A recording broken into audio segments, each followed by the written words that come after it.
Senator from New Mexico. Mr. President, I rise today to state the obvious, to state in clear terms what scientists have been warning us about for decades. The scientific data couldn't be any clearer. Climate change is real. Climate change is here, and we are causing its devastating impacts and disruptions. And unless we start to implement policies to curb our carbon emissions and to mitigate its impacts, climate change will continue to wreak havoc upon communities across the nation and around the world.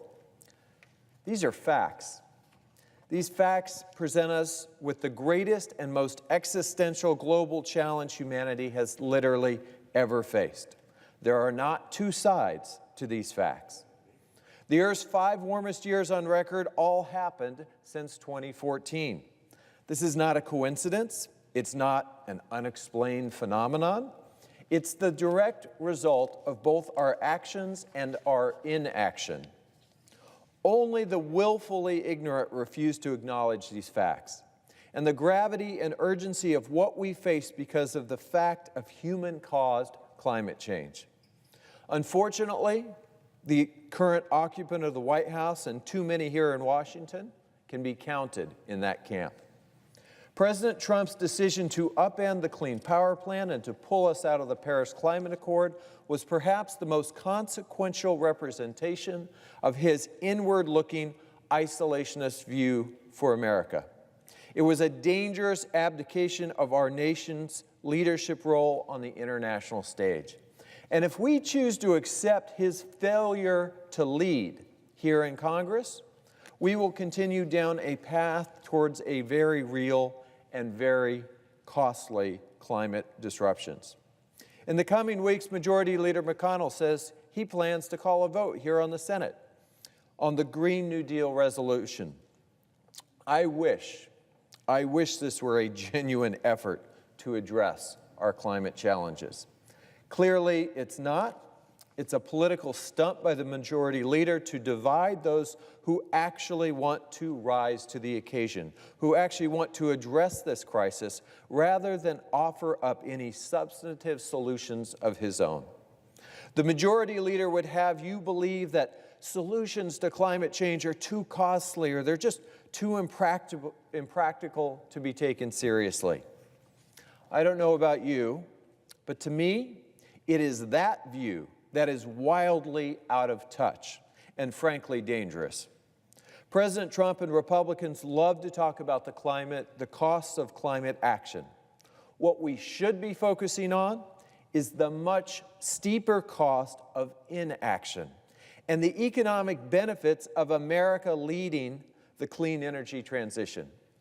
As an engineer, I am certain that our capacity to confront the challenges that we face, large and small, rests heavily on our ability to make policy that's actually driven by facts, by data, by the best available science. And the latest data on climate change should be deeply alarming to all of us. Last fall, the UN Intergovernmental Panel on Climate Change released a report based on the research of thousands of our planet's leading climate scientists. It laid out in stark terms how critical it is for us to find a way to limit the planet's warming. Unless we can reduce global carbon emissions by 45% by 2030 and reach net zero emissions by 2050, it will be nearly impossible to keep global temperatures below a rise of 3 degrees Fahrenheit by the end of the century. I know that's a lot of numbers, but what those numbers mean in terms of real ecological, real economic, real humanitarian costs is incredibly important. Global average temperatures have already risen by nearly 2 degrees Fahrenheit, and that change is wreaking havoc on communities around the world. 1 month after the UN released its landmark report, 13 federal agencies finalized the 4th National Climate Assessment, a report mandated by Congress to study the evidence and the impacts of current climate change. That report provided clear, indisputable evidence that the destructive wildfires, the catastrophic hurricanes, the extreme flooding that we have seen in just the last couple of years is directly linked to human-caused climate change. These disasters are costing us billions of dollars each and every year. The Pentagon has correctly called climate change a threat multiplier, meaning that climate impacts will amplify our existing threats to our national security. These are massive problems today, right now, not in some far-off future. And we need to recognize what the science is telling us.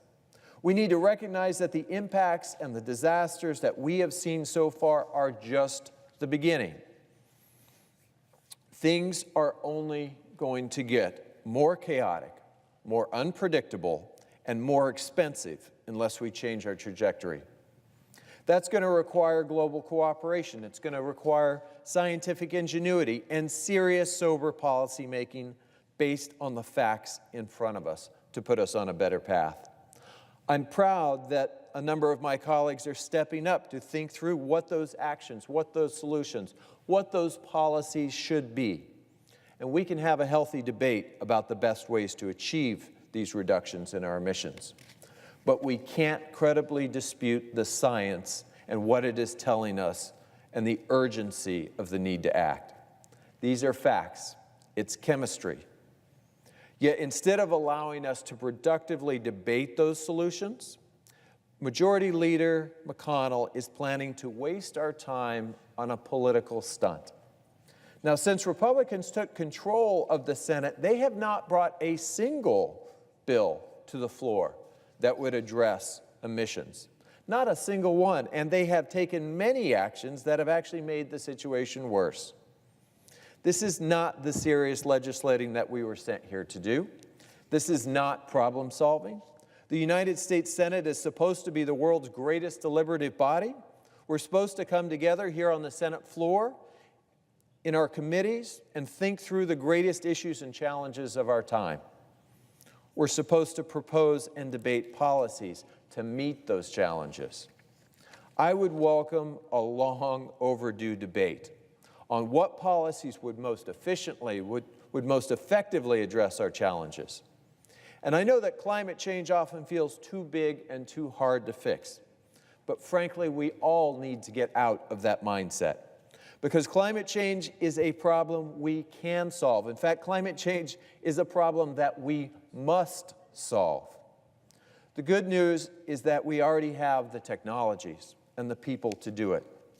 Clean energy technologies have been evolving rapidly in recent years, and many of the clean energy technologies that seemed absolutely unrealistic only a decade ago have become the new normal.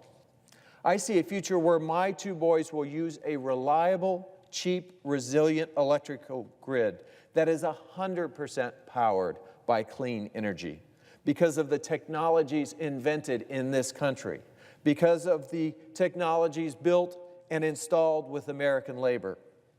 But we need to invest in actually deploying these technologies with the urgency necessary to make real progress.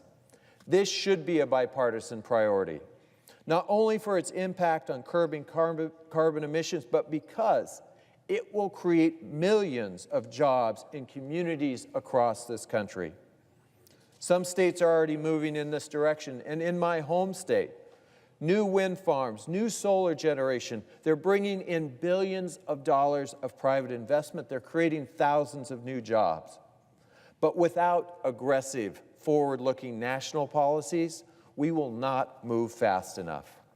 The scale of this transformation will be gigantic, there's no doubt about that.